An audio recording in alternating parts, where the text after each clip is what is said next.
Krishna, everyone. Welcome back to our ongoing series on the glories of our beloved Sri Vrindavan Dham. Nama Om Vishnu Padaya Krishna Prishtaya Bhutale Srimati Bhaktivedanta Swaminiti Namane. Namaste Saraswati Deve Gauravani Pacharine Nivishesha Shunyavadi Paschata Deshatarane. All glories to Srila Prabhupada. So, this is our second lecture in our series of the summer season in Vrindavan. We pointed out in our previous lecture that although the heat of summer in India is practically unbearable, this was not necessarily true when Krishna was present on this planet 5,000 years ago. Srila Prabhupada explains this phenomena in Krishna book, chapter 18.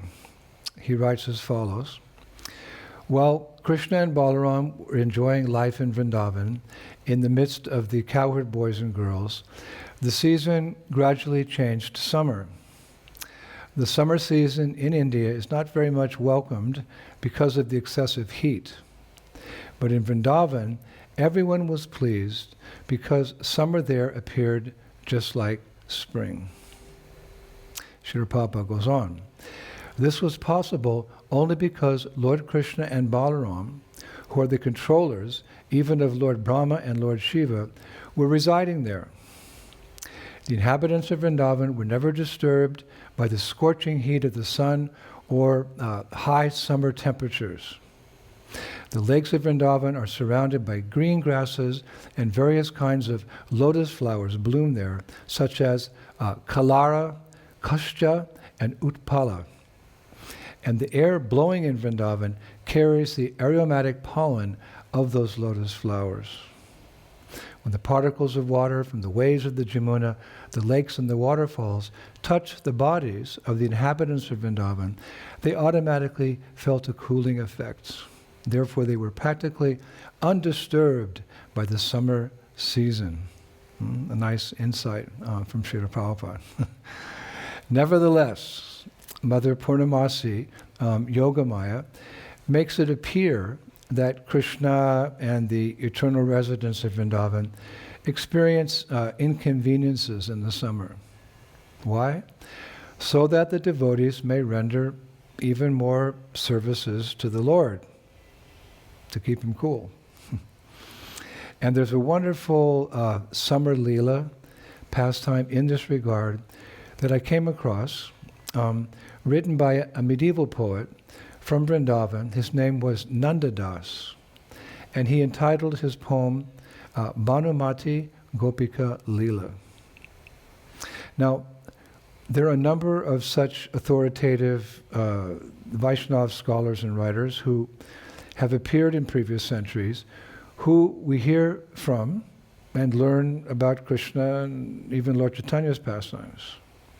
And Srila Prabhupada encourages us to do so. I've quoted a few times the last few months.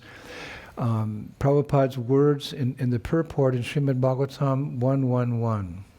Quote, within the past 500 years, many erudite scholars and acharyas like Jiva Goswami, Sanatana Goswami, Vishwanath Chakravarti, Ballabhacharya, and many other distinguished scholars, even after the time of Lord Chaitanya, made elaborate commentaries on the Bhagavatam, and the serious student would do well to attempt to go through them to better relish the transcendental messages. Yes. So in Bhanumati Gopika Lila, Nandadas writes about the gopi named Bhanumati and her seva, her service in Krishna's pastimes.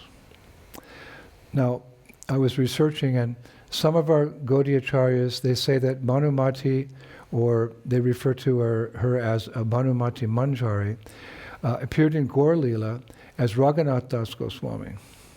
And I read others say that she was Bhugarbha Goswami.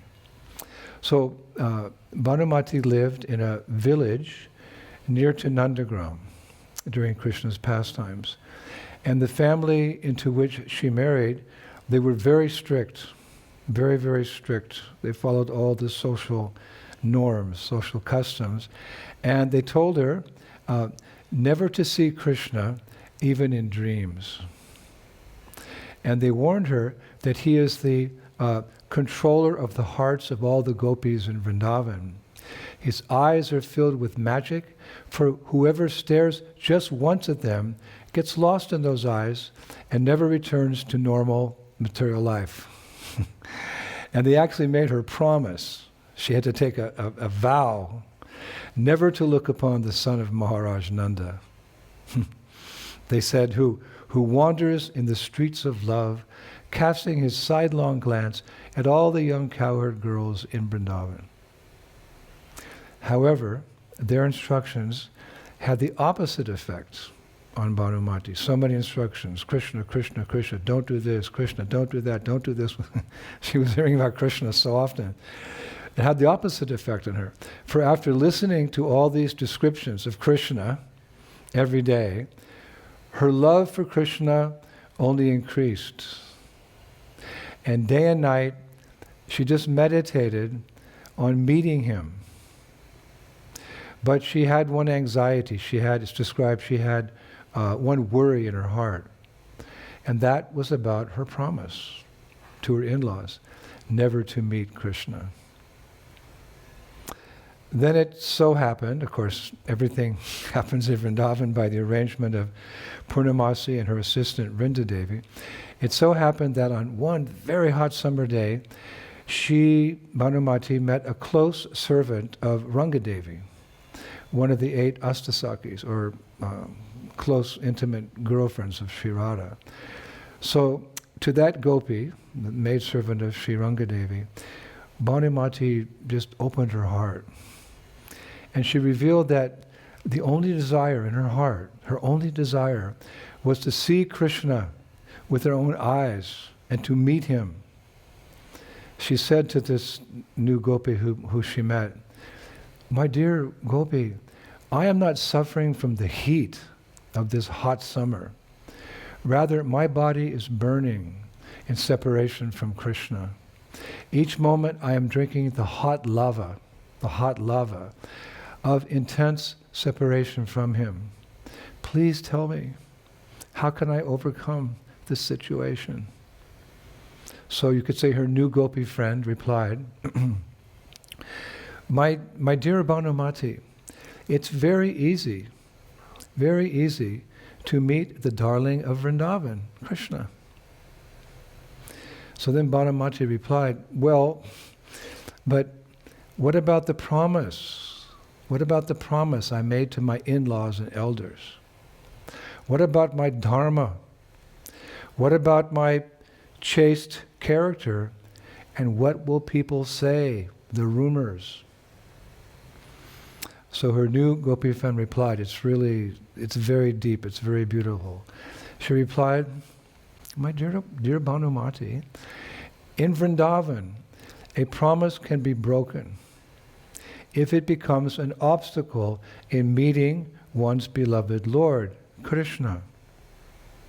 And the ultimate dharma is to surrender everything to the son of Maharaj Nanda and allow him to rule your life without expecting anything in return. So beautiful. Then she continued, as for your chaste character, it will be successful only if you give your heart and soul to the lotus feet of Krishna. And when that goal is achieved, rumors in society are nothing but useless gossip compared to the goal that you have achieved. My dear friend, I tell you the truth. The path of loving Krishna is not easy, for the burning pains of separation from Krishna are a constant factor. But in time, you will relish how the highest love of Krishna is bliss and separation. The highest love of Krishna is bliss and separation. So then Bhanumati asked her gopi friend, okay, now how can I meet Krishna? I accept everything you said. How can I meet Krishna? Then her friend replied, it's only by the mercy of Srimati Radharani that one can achieve Krishna. Let me take you to her now. She's in Varshana. So they left. Bhanumati was in ecstasy. And when they arrived in Varsana, Bhanumati saw Sri Radha sitting in a kunja, in a grove, made of a special grass called kush. Pujaris will know that here in India, we offer the kush oil to the deities in the summertime to keep them cool. It's made from kush grass, kusha grass, kush, special grass, kush. And there, Bhanumati, she saw some of Srimati Radharani's close friends, Sakis. They were sprinkling Radha with fragrant water to cool her, while others were fixing a jal yantra. I had to look up a jal yantra. They're fixing a jal yantra. Turns out it's a water fountain. It's to keep the atmosphere cool, the water fountain. Other Sakis I read were rinsing water from the wet clothes of Srimati Radharani. And Sri Radha herself, beautiful insights, Sri Radha herself was sitting with her lotus feet in a small pond of cooling water, it says, cooling water called Hauj, H-A-U-Z, Hauj, where lotus flowers were constantly blossoming. Usually they blossom, at the same time. Then boom, boom, they were blossoming. So to further cool down Srimati Radharani from the summer heat, a few Sakis were putting sandalwood paste on her hands, while others decorated her forehead with kumkuma. Now, Bhanumati recognized all these attempts to cool Sri Radha as shit upchar, shit upchar. This means the science of applying cooling articles. Had to look that one up. Shit upchar means the science of applying cooling articles. Now our poet, Nanda Das, he writes, Sri Radha knows the heart's desire of those who engage in her service. Thus, she knew the desire of Bhanumati and said, "Dearest one, welcome now to the group of Krishna Anuragini." Beautiful name for someone. Krishna Anuragini. It means that group of gopis who love Krishna. Because some gopis are more attached to Krishna and some gopis are more attached to Sri Radha. So our Bhanumati, she's now part of Krishna Anuragini. Radha welcomed her. Welcome to the group of gopis who love Krishna. And then Sri Radha said, "Dear one, soon Krishna will come in the Pool Bangla." Pool Bangla means the flower house. Pool Bangla means the flower house. And we will welcome him by, to begin with, by sprinkling rose water on him. She said, when the harsh summer rays of the sun hit Krishna's soft body, then his eyes become red and his throat becomes dry. Dearest Bhanumati, please arrange, get all the paraphernalia together for this shutupchar, this the goods, the paraphernalia for cooling Krishna down. Now remember, Bhanumati, she was hankering for service to Krishna, because love, when you love someone, you want to show your love, you want to express it, and it's done through service. So Bhanumati, now she has a service to get all this paraphernalia together, so she's in bliss. And she, the poet writes, she quickly arranged for all the articles to relieve Krishna from this intense heat of the summer sun. She prepared, first of all, a silver surahi. A silver surahi. I had to look it up, a surahi, but a surahi is a long-necked pot filled with the cool water of the Jamuna. Surahi, a silver surahi. Then she arranged perfumed oil made out of gulab, juhi, kush, and chandan. Then she got together wet handkerchiefs dipped in Kero water, K-E-R-O, W-R-A. We use that in our puja here in Vrindavan. Then she made a drink out of sweet flowers. Now the specific nature of this drink is that it cools the heart, it cools the mind, and it cools the body. I thought that was really interesting. You know, we cool ourselves here in Vrndavan in the heat of the summer when we turn on the AC. It cools the body, maybe the mind, but I don't know about the heart. But this drink she made out of sweet flowers cools the heart, the mind, and the body. Vrindavan is such a wonderful place. So after some time, Krishna arrived, and he arrived at the height of the sun was at straight up in the sky, midday. So Krishna went straight to this bungalow, this flower house.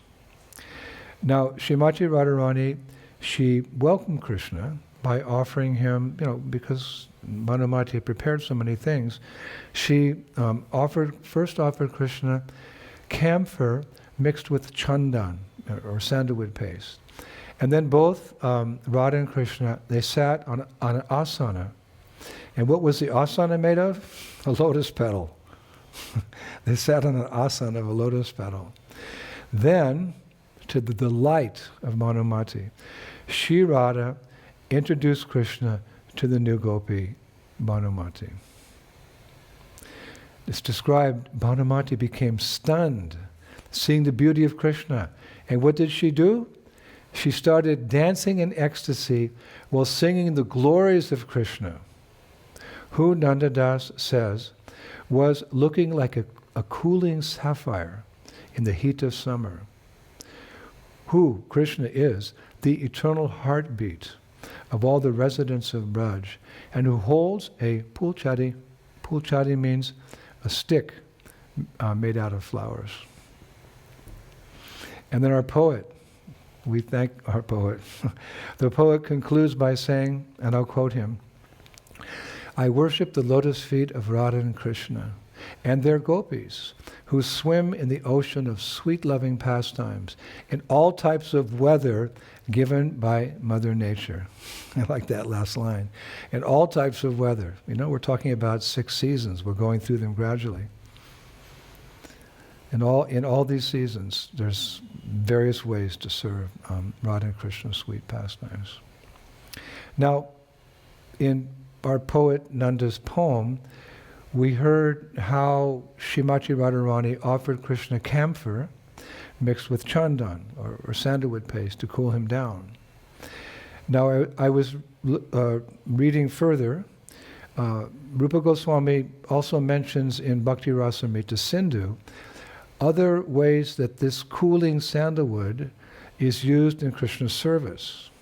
Along with tilak, Krishna's forehead sports a dot of sandalwood paste at its center, sandalwood pulp at its edges, curly locks of hair along its border, and designs drawn in minerals, all embellishing it further.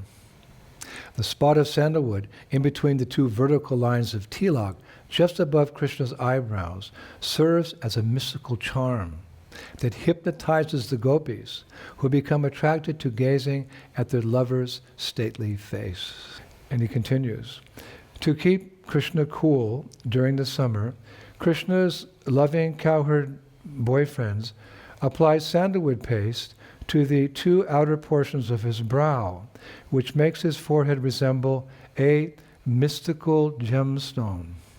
A mystical gemstone. Then Rupa Goswami reveals something that I found just amazing. He writes, Vishaka once warned Radha of 3 things that have the inconceivable power to attract people to Krishna. And what are those 3 things? Krishna's flower garland, Krishna's name, and the mysterious sandalwood paste on his forehead. Vishaka once warned, actually, Sri Radha of 3 things. He writes, warned, that have inconceivable power to attract people to Krishna. His flower garland, his name, and the mysterious sandalwood paste on his forehead. Now, further research reveals that Srila Bhaktivinoda Thakur mentions in his book, famous book, Jaiva Dharma, that sandalwood paste is one of the favorite 16 shringaras, or ornaments, that Sri Radha wears. In other words, just as Krishna wears or uses sandalwood paste in so many different ways, so amongst Sri Radha's shringar, or her paraphernalia, sandalwood is one of the things used to bring out her beauty. And perhaps the ornaments become more beautiful being on her body. But he mentions 16 shringaras. They're really beautiful shringars, of which sandalwood is one. I'll recite the 16 ornaments that decorate Sri Radha. An elaborate bath, the brilliant gem on her nose ring, her blue sari, the sash around her waist, her curly locks, her dangling earrings, the sandalwood paste smeared on her body, one of the ornaments, the flower arrangements in her hair, a fine garland, a lotus flower that she joyfully holds in her hand. Bhaktivinoda Thakur says, her chewing a betel leaf, a dot of kasturi musk upon her chin, kajal mascara around her eyes, colorful designs painted on her cheeks, like modern-day gopi dots, her feet painted with red alata tint, and her brow decorated with tilak. These are the 16 shringaras, he said, which shine with divine splendor. Wow. And even nowadays, 5,000 years after Krishna's appearance on earth, Vrajavasis continue to do their best to keep Krishna, nowadays in his, of course, his deity form, which is not different than him, cool during the summer months. Jiva Goswami writes in Gopal Champu, chapter 17, that sandalwood continues to play an important role in such seva. He writes as follows: in the summer, the devotees take the deity on water excursions and places where there are cooling breezes. They anoint him with sandalwood paste, ardently fan him, decorate him with jeweled necklaces, feed him very palatable foodstuffs, and bring him into the pleasantly cooling moonlight. In this way, they serve the Lord as far as their abilities enable. So nowadays, Krishna is always the center of everyone's attention here in Vrindavan. So the deity is not different than the Lord. So the devotees, they make these arrangements to keep the deity cool. All the temples. I was here last summer, and I visited the temples. They're doing their very best, their level best, we say, to facilitate the Lord keeping cool.